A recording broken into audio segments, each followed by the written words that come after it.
Most people believe that if something is true, it will come out. That's how justice works. That system works, but that if that's not always the case. Now, what, happens behind closed doors? Is it very different from what people think? Today, I'm joined by Gregg Owen. Gregg has lived a life most people can't even imagine, going from being a musician to becoming a prosecutor, handling serious crimes in Chicago. Craig, welcome to the show. I'm so excited to have you on the show. You have a remarkable life, and I just want to get like right into it because like it's amazing. Your life story and what you've done just blows me away. So I just have to start here. You went from a musician to a prosecutor. Like that's a massive shift. Like because most people feel stuck in one identity most of their life. How did you make that transition? Well, first of all, thank you very much, Stacey, for having me. I've really been looking forward to this for as long as I can recall, and you do a great job. Love your Thank you. show. So my life was sort of unusual. I played music since I was a kid, real young, 9 to 12. My mother made me take piano lessons, and then I decided when I saw the Beatles and some of these other bands that I wanted to be a musician. That was going to be my life. But I had this problem took place when I was young called the Vietnam War. Hmm. So when I got done with high school, if you weren't in school, college, you got drafted. So I went to college. My professors were very amenable to me playing and touring. So I played all through college. When I got done with college, I was lucky I wasn't going to get drafted, I found out. And then I went to law school because as a musician, we had been taken advantage of so many times by lawyers and managers. We'd make records, we'd make no money. I mean, we'd sign away everything just to go on tour and be on stage. We weren't even thinking about the business side. And Right. I was had a little, my mind was always a little more like the leader of the band. I've always thought about the business aspects of it as much Right. as so I went to law school. I went every other semester. I toured the other semester. Took me 4.5 years. And then when I got finished, I mean, I would have long hair past my shoulders, earrings, braids, the whole bit. I love playing. I mean, I love being on stage. I recorded for 4 different record labels, and I love my life. But at one point, something occurred that sort of changed me internally, and it had to do with a woman at the time. Sort of broke my heart, and I was starting to question my own talent. I Right. was good, but I couldn't sing. And back in the day, if you couldn't sing, you were sort of dependent on everybody else. Right. Well, that started to bother me. And then I saw a note on a bulletin board at my law school that said the Cook County State's Attorney's Office would be interviewing for interns to possibly be prosecutor. And I stood there and looked at that note, and something inside me told me, you better do that. You better do that or else. I mean, it was scary, obvious. I Yeah. looked around, I turned away, and then I felt it again, and I looked back again. And the note said that somebody would be there to interview candidates the next day. This was a Wednesday. It was on a Thursday. And I was so motivated by what I felt inside. I called my mother. I said, could you get the guy that cut your hair to cut my hair? She goes, are you okay? There's something wrong with you? I said, no, ma, it's something I got to do. So I got my hair cut that night. She took me to a J.C. Penney, a Hmm. store, got me a suit and outfit. And the next day I showed up for that interview. And the man said to me, well, there's a lot of crime and we have a budget problem and we really need law school students or interns who are allowed now by the Supreme Court to try cases if you're supervised. I didn't know what he was talking about. I didn't know. I'd never been in a courtroom. Wow. He said, can you show up Monday afternoon after your class? I only went to school in the morning then. And I Hmm. said, yeah. So I went and I met a guy named Bill Kunkel. Now, that's an interesting name. He was the supervisor of this misdemeanor court prosecutor area. Yeah. He ended up becoming the prosecutor of a guy named John Wayne Gacy, who was considered the worst mass murderer in the history of America. That's Wow. who hired. That's who I got hired by. That man, Bill Kunkel. So he sent me to this courtroom. I didn't know anything. I never, and I walked in and I was supervised. 2 weeks later, I just began to love it. I loved every minute of it. And Yeah. I really transformed myself from being I mean, I still love music to Yeah. this prosecutor. I took the bar exam, and something occurred the day I took the bar exam. As I was taking the bar exam, a man named Tony Messina in Chicago, about a 51-year-old man, Greek and Italian both, had tried to find his son for 2 days. He couldn't find him. Mhm. And he was concerned because his son worked for him. His son was 24. His name was Right. Gio.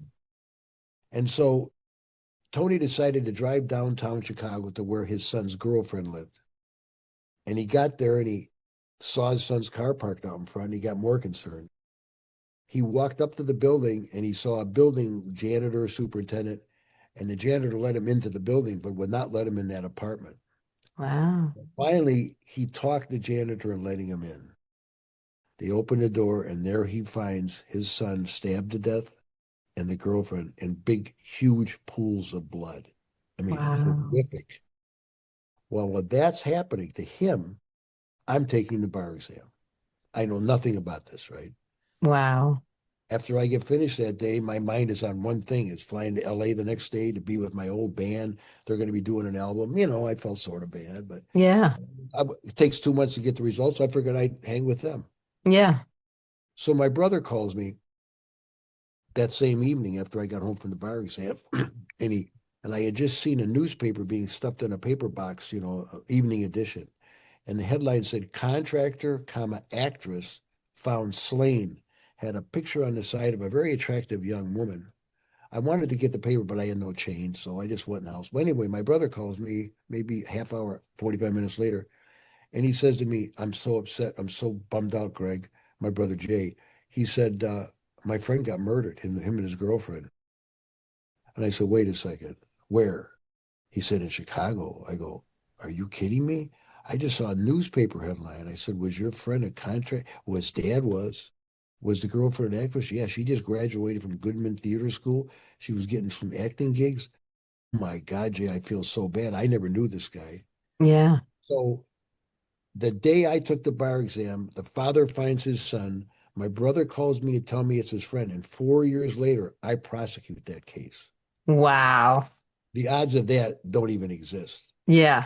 I didn't go seeking the case out. And the book tells about, first of all, it gives a more detailed background on my career as a musician, Hmm. a lot more detail on why I left. I mean, Yeah. it was pretty bad. And and how I became a state's attorney, what my job was like, and how we dealt with corruption. I mean, the system in Chicago was so corrupt. There was so much bribery. It was almost blatantly in front of us. I mean, it was like, oh my God. Yeah. And that was the way I had to learn to be a lawyer and to be a prosecutor is in the midst of the worst corruption, probably in American history, that was taking place. And as a result, even in this case, when I got involved in it, I mean, the witness was going to take the fifth. He wouldn't want to testify. He was afraid Yeah. we'd prosecute him. Evidence had been stolen. And so it was just a bad situation. And Right. my attitude was this kid, this rich kid, he's not about to walk away from a double murder and not even get a trial. Yeah. Just we're going to drop it. So my partner and I took on the case. And the thing about that case was there was no money stolen. There was a lot of money. There was drugs. Nothing was taken. Yeah. And the person who did the killing was a friend of the victims. And we never could understand why he did it. What was Wow. the motive? I mean, I had to stand in front of a jury and say, ladies and gentlemen, the judge is going to tell you soon that the state do not have to prove a motive. It's because we can't get into somebody else's head. You can say all you want, but people want to they want to know why this happened. Yeah. So that was something that sort of hung over my head like, why would this guy do this? He had Yeah. everything going for him in his life. They were really well-to-do people, but the Yeah. victims, everybody. And yet he stabs him with an 11-inch butcher knife in front of a witness, you know. So the motive part of the book itself, as you read the book, we want people to tell us, why do you think he did it? What Right. is the story? Because we get pretty much details, and we talk about the trial itself. We go into sidebars, and that's another thing. You people have watched true crime cases on TV. There's Yeah. been a lot. And one of the things that's frustrating, I'm sure, for viewers is the lawyer says, Judge, can we have a sidebar? Can I approach? And all of a sudden, the fan starts turning. You don't see anything else but that, and you have Yeah. to. Well, in our book, we tell the reader what is being said in sidebars, and Right. believe it or not, what goes on in sidebars is often more interesting than what goes on in the courtroom. Right. And the average person does not know about what is being said and what the conversations are like. And Yeah. they very brutal, very hostile at times, because you're Mm-hmm. arguing for a position and you want your position to be the one the judge listens to. And Yeah. so you fight very strongly, which you can't do that in front of a jury. You can't, that's not allowed. Well, Yeah. you do it in the judge's chambers on a sidebar. So, I mean, it gives insights in the book is everything. I'm writing more books, but this one, all of them are going to tell you from the prosecutor's point of view, Right. we did, how we felt, you know, Mm-hmm. why we did what we did, how we went about doing it, the challenges we faced, and they were numerous in every case, Yeah. because it's our job to prove the person guilty beyond a reasonable doubt, and that's not an easy burden. Right. So that gives you a little idea of, what went on, how I transitioned. I had a great life as a musician. I was in a band. We opened up for the Doors. Oh, really? Yeah, yeah, we opened up for the Doors. We opened up for Janis Joplin. Oh, wow. Big company. We opened up for Buffalo Springfield, which was Neil Young and Wow. Stephen Stills. Yeah. We opened up for the Cream. Oh, wow. Back in the day, I mean, it wasn't as, I mean, you could open up for Stevie Winwood, Spencer Davis. I mean, you could open up for big groups, and we were all treated about the same. It wasn't like today. I mean, we shared Yeah. this dressing room. People were musicians. I mean, they were famous, but they didn't come off like that. Yeah. It's more of a Yeah. musician camaraderie. So, like I said, we shared the same dressing room with these people. That's So definitely, amazing. yeah, yeah, it That was is, quite a life. that is so amazing. Now, let's talk about something that people don't think about enough. Is the truth enough? No, no, no. The truth is not enough. You have to corroborate the truth, and what I mean is this: somebody says, "I was there and I saw this person, the defendant, stabbing somebody." Okay, now Mm-hmm. he's telling the truth. But what is the defense going to do? They're going to make it seem like maybe he was the killer. Mm-hmm. So even though he's telling the truth, how do you establish in the minds of a juror, someone listening and making a decision, that the person you have is telling the truth? Right. Oh, corroboration, corroborate. You have to present other facts that make what that witness said seem true, even more true. Yeah. Did he tell anybody after he saw it happen? How was he dressed? Was his clothes disheveled? I mean, there's so Yeah. many things. The truth on its face is not enough. Right. Not never. I mean, almost never. I mean, it's a hard thing to sell 12 people on sending someone to prison or wherever Right. on the word of somebody, even if he's telling the truth or she's telling it, either he or she. So you need to come up with other things, physical evidence that bolster the truth, Yeah. that make the truth easier to believe and to grasp. Absolutely. Yeah, it's not enough. Now, what No. do people misunderstand about how things actually work? Well, people are too much, especially today, hung up on TV series, Yeah. the TV dramas, courtroom. They think that's how it works. Very rarely in my entire life have ever seen anything that's even close to the way it really works. Right. There's been something here and there, but and that's part of why we wrote these. I wrote this book. I was writing with my partner who passed away just before we started, which was a So sorry. but we would sit there and we would say, if people saw what really happens, Yeah. it's so much better than what you see in the movies. And they miss the point. Yeah. I think, I mean, how often have you seen anywhere in any movie or drama about a crime?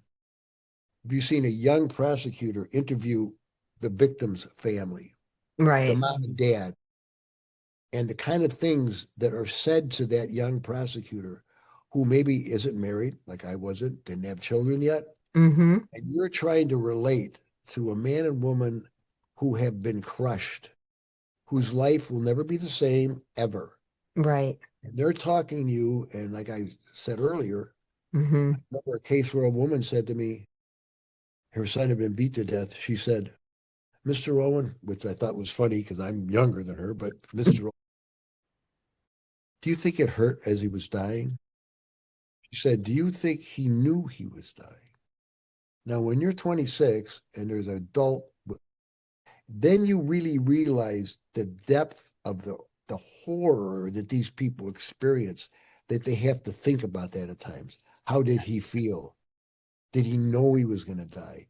And here's me trying to say anything. I mean, what am I supposed to say? I don't know.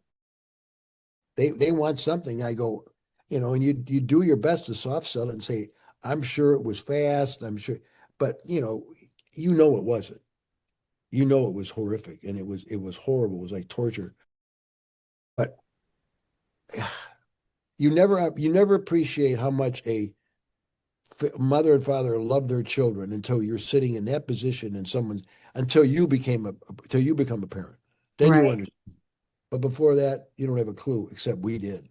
Yeah. And it's our job to give voice to those people and to their loved one Mm-hmm. because the voice of their loved one had been extinguished by this killer. Yeah. So your job is to get out there and let the people know who they were. Right. Give them a seat at the table, just like the defendants at the table. We would almost think in terms of the victims are sitting alongside of us, Mm-hmm. and we're representing them, which is what we Yeah. were. Right.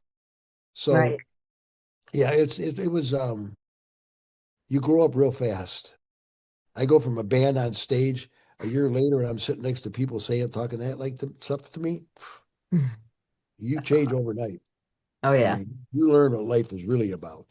Right. So yeah, it was fulfilling, but it wasn't pleasant oftentimes. You Right. know, yeah. So, but like I said, we felt good when we knew at least justice had been served. Doesn't bring back Exactly. the loved ones. And I tried as a jury trials, of all the jury trials I tried, there was only three that weren't murder cases. And so, Wow. because we had so many murders in Chicago at the time, we Yeah. literally could not, we did not have time to try a burglary or a robbery. That's We didn't have, there crazy. was too many murders. We were on trial. I mean, to think in terms of by the time I was there 3.5 years, 40 murder trials to a jury. That means Wow. 13, almost 12 a year. That means every single month we were on trial with a murder, and we were. I mean, it was it That's was a life crazy. experience. Yeah, You've seen things behind the scenes that most people will never. And what happens behind the closed doors that would surprise people? I would say the preparation that goes into actually bringing calling witnesses to the witness stand. That's one Hmm. thing. In other words, it's not just a random, throwing cards and say, okay, you actually strategize who you're going to put on first, second, third, what time of the day you're going to put them on. And I'll tell you something else that I think people will find interesting. I learned from a skilled, one of my first supervisors was the best. His name was Tom Breen. He's still a big Chicago lawyer. Well, when he was a young prosecutor, he was so good, and I was fortunate to work with him. He taught me something called the choreography of the courtroom, meaning there's no accidents. It's Right. planned. So say a witness is on the witness stand. There's a jury sitting off to the side, and you're the prosecutor. Right. What you want to do is you want the jury to feel what the witness is saying while they're saying it, and Hmm. you want them to get the sense that this person is telling the truth. Right. Well, one of the problems is people, when they take the witness stand, are scared. They're scared, they're nervous, they've never been here before. And so you have to do what you can to convey that truth to the jury. Yeah. So you would position yourself as the questioner in a place so the jury boxes say right here, the witnesses, I would stand. So when I was standing, the witness would see me, but look right into the jury's eyes. Wow. That's something nobody knows about because what would happen is the witness would be looking at me, but because the jury was between me and the witness, they'd look right in the jury's eyes. And that made Mm. it so much easier for the jury to feel the truth, how they felt, sympathy, whatever. Yeah. And then when you would cross-examine a witness who was not your witness, you'd move yourself into the center of the courtroom. So Yeah. when you're asking them questions, they're not looking at the jury, they're looking away from the jury. The jury tends to think, why aren't they looking at us now? That's the one thing. They start wondering, is the person trying to hide something? I mean, Yeah. those are strategies that you use. I mean, a lot of things, how we dressed, everything. My closing argument, everyone I ever did. I wore a black suit with a black vest, black shoes, no watches, no rings, nothing. Wow. And that was part of the tradition for me and my some of my partners. And so the preparation, I think, because as a prosecutor, your job is to find the witnesses, call them Mm-hmm. to the witness stand, and get them prepared. Right. That's a big thing because, like I say, these people are beside themselves. I mean, they're, and so in the story, we talk about real specific instances where preparing a witness sometimes was tough, you know. Yeah. And I also talk about what a witness told me once when they were sitting, the woman, it was a woman, lady, when she Mm-hmm. was sitting in the back of the courtroom waiting for her turn to be called, and she was sitting in a room all by herself. And she described it this way. She said, you know, Greg, when I walked into the courtroom, it brought back a memory of when I had my first child. I'm like, what's that mean? You know, what? She goes, well, you know, when you're ready to have a baby, she said to me, you're nervous. You know, you're looking for, but you're really sort of scared, you know. Yeah. Put on a gurney and you're wheeled into this bright room, bunch of people there, a room that you maybe never been in before, and it feels like everybody's looking at you. Right. That's what it felt like walking from that where that witness was sitting into then all walking into a courtroom, going up in the witness stand, and everybody in that bright light staring at them. Wow. The difference was when they get on the witness stand, the baby is born. But in this Mm-hmm. case, no. You have to sit there and listen to it and answer questions to an attorney who's trying to rip your throat out, Right. cross-examination. So the pain goes on, you know, and we have to prepare them, you know, tell them things like when you're being crossed, you wait 2 seconds before you answer. Mm-hmm. Give us a chance to possibly object. It Right. gives you a chance to think clear. I mean, it's under the pressure, you'd be surprised. 2 seconds seems like a long time, and it is. Yeah. And then you can compose yourself.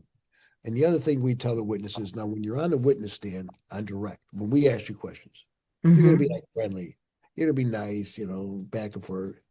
But when the defense attorney or the other attorney gets up, he's going to grill you, or Yeah. she's going to try to rake you through the coals. You Mm-hmm. can't change your attitude. Don't all of a sudden become hostile. Don't argue. I mean, it was tough, but because it makes all the difference in the world when a jury hears somebody on cross, if you watch Yeah. the case on TV, and they start getting smart mouth to the lawyer, Yeah. their credibility goes right down the tubes. Right. So that was we had to really work hard. We would practice cross-examination with witnesses. You know, we'd say, okay, now here's what it's going to be like. And my partner would play the defense attorney. Yeah. He would cross-examine them, and we would do that all the time. Right. So the amount of preparation that goes into this is beyond what people consider or even know.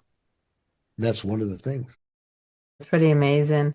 Like, what Yeah. does it mean for everyday people who are trying to navigate life or just like tough situations? I would say well, the first thing I believe in is you got to feel within yourself. I mean, you got to operate from your intuition, your gut, you know, and as you go through life, make a point of listening to yourself. I think that's where people, you know, there's too much noise. They got music playing, people talk. And whether you meditate or not, that's a different issue. But the point is to be silent, to just be in your car and let things come to you. You'd be surprised. Now, I'm a believer, of course, needless to say, and I believe there's a spirit inside of me that tells me 99.9% of the time the thing to do. May not be something I want to do, but it's never wrong. And Yeah. if you listen to that and you really give yourself an opportunity to quiet down, you'd be surprised. Yeah. You'd be surprised what you hear. And that's sort of, if I could tell anybody anything, is get in tune with who you are. Right. Don't don't sell yourself short. You can Right. do things that you never would have dreamt you could do. Look at me. I would never would have thought I'd go from a band to a prosecutor to a magazine publisher to a entrepreneur in a technological field. I never thought I would do any of those things. Something inside me told me to proceed. I did. And I used the brain the good Lord gave me, thank you, God. And I acted on it. And I Yeah. didn't question it, unless it told me it was wrong.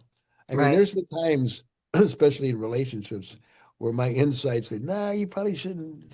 She's probably not the right one." Like, oh no, no, no. I should have listened. We all, Yeah. we all should have. And I don't mean she. I just mean it could be the other way around. Yeah. Yeah. Woman with a guy. But I think we all been in that situation where you can Yeah. feel this is Hmm. not right, and you go against it, Yeah. and it always backfires on you. It's the worst thing you can do. So that's my advice. It's so true. Like, how much does pressure and power influence, decisions? Pressure and power. I tried, well, first of all, pressure was something that I mean, it was second nature to me. I mean, getting on a stage Yeah. in front of 10,000 people or standing in front of a jury where the defendant's possibly looking at the death penalty Hmm. and representing the victims, that was a lot of pressure. But the pressure itself, in my case, I sort of loved it. I enjoyed the pressure. I enjoyed the challenge to my brain, Right. challenge to my beliefs. So I did not let that, I mean, I've had pressure situations that were not good, but I try to learn from every situation. I try to learn a little bit. So the next one comes up, I know how to handle it. Uh, Right. power, power is very depressing at times. Yeah. It's very, very debilitating because when you're trying to go up against the power, whatever it is, you got to you got to really, I mean, you got to really dig deep. I mean, power is when you're up against some powerful people that are trying to take you down. Yeah. I've been there too. I mean, so I just I held on to my faith. What can I say?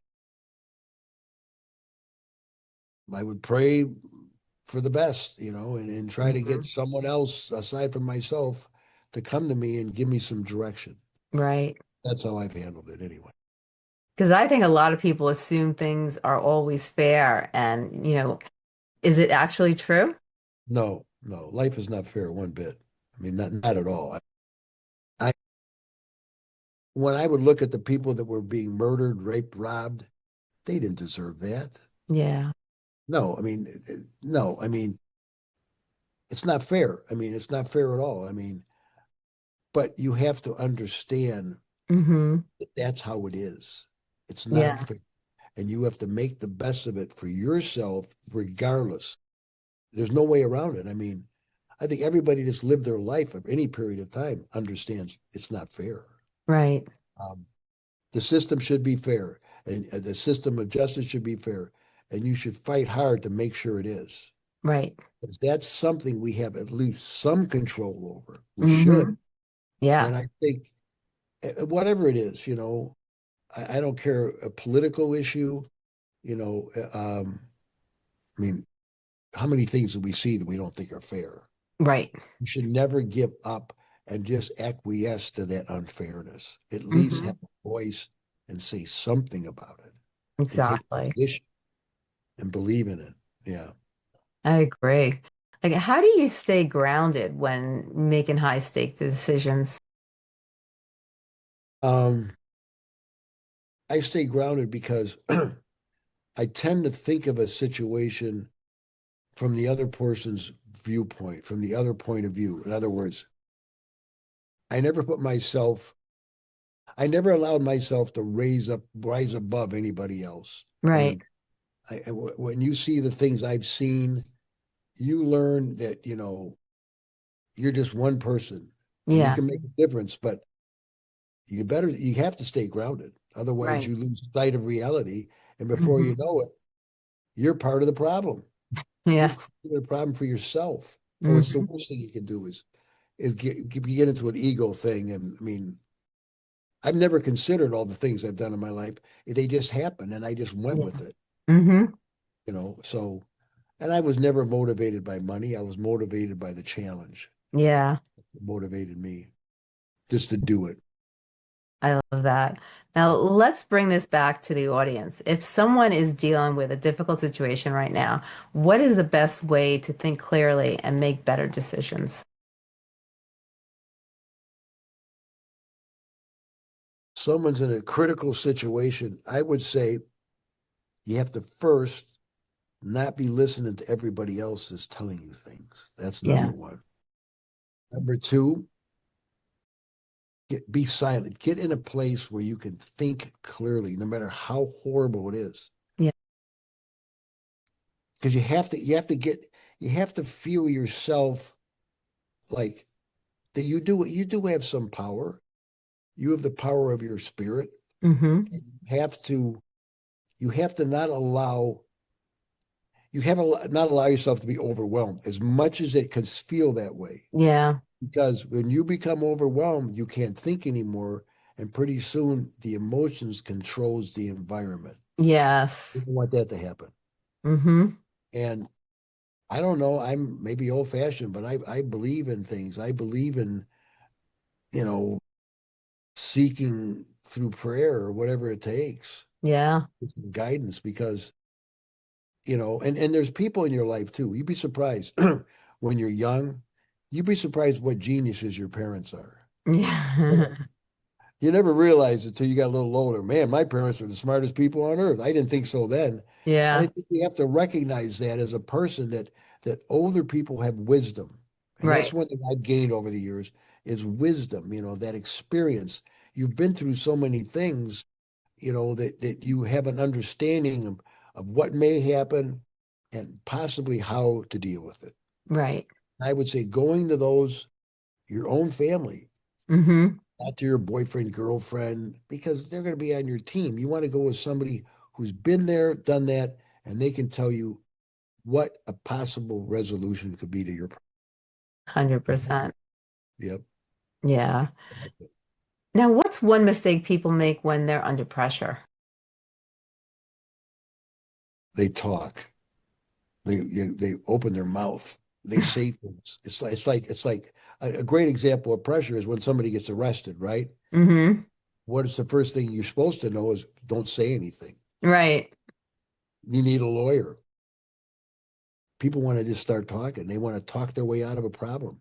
It Hmm. never works. Yeah. You got to take a step backwards and think clearly because you're in the midst of the whole thing, right? So Yeah. I would say don't say anything right away. Give Right. your, give your brain time to comprehend what you just heard or what you're facing.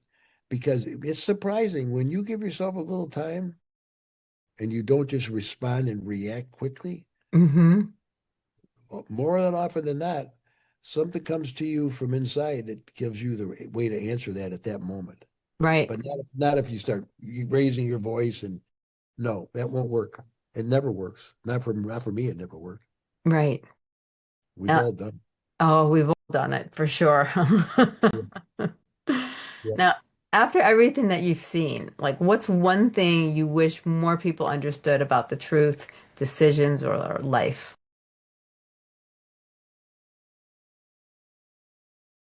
I would like people to understand that they do have freedom of choice. They do have the ability to make decisions. They've been given that.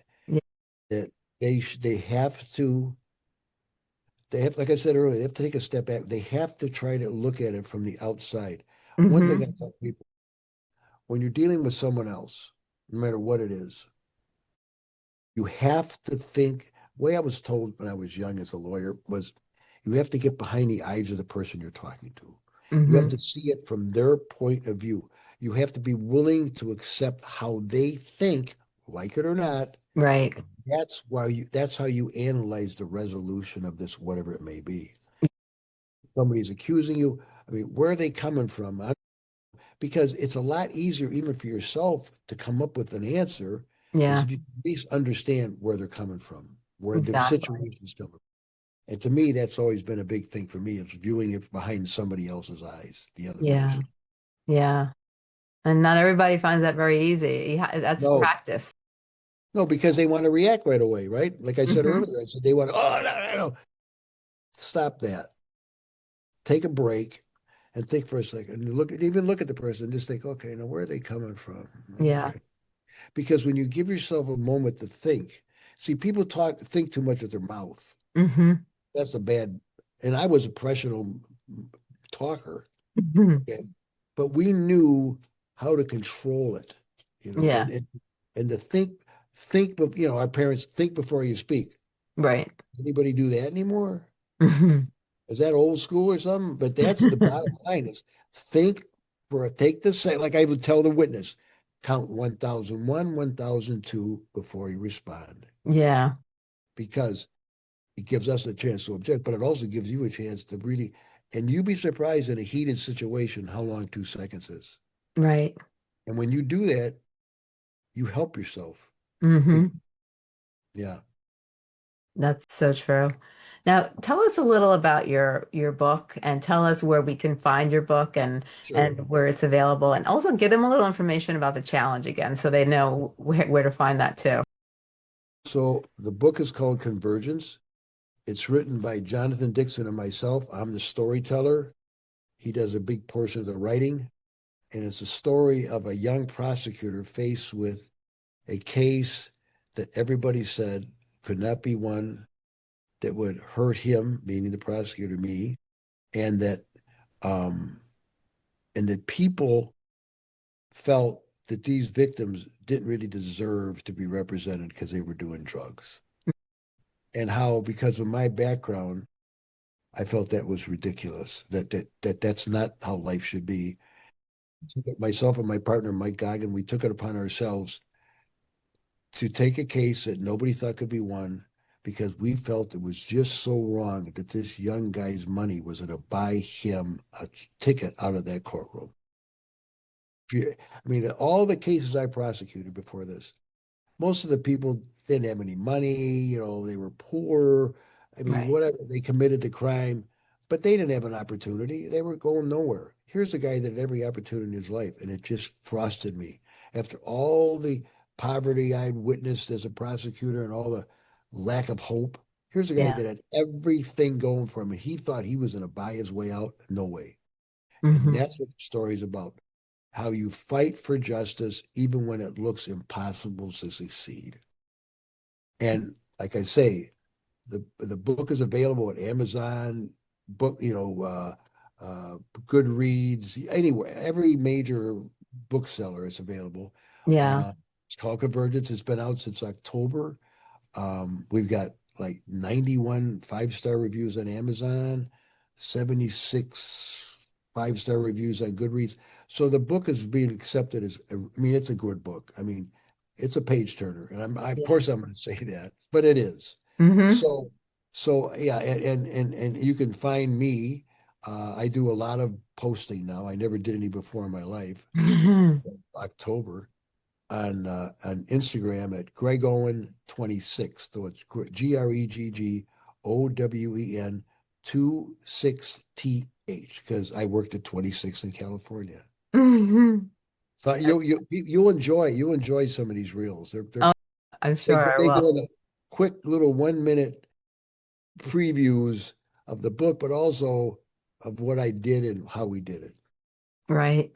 I love that. I love that. And where can people find the challenge and find your website? Okay. Our website is 26thstreetbooks.com. It's 26THSTREETBOOKS.com. 26, because our publishing company is 26th Street Books. Again, based on where I spent my career. And you go to 26thstreetbooks.com, and when you get there, you'll notice there's a special section that says join the motive challenge. Hmm. It means you have to read the book. After you read it, send us in 1,000 words or less why you think this killer killed his friends.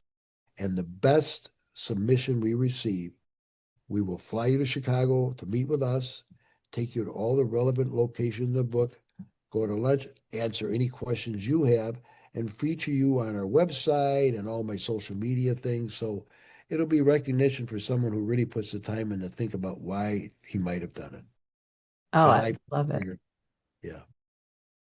That is amazing. I think I might even do the challenge. Yeah, you probably should try yourself. We'd love to have you in Chicago. I'd Come love on. it. Yeah. Yeah, for sure. I just Absolutely. go ahead. No, I've said absolutely. We'd love to have you. I think I'm going to do it.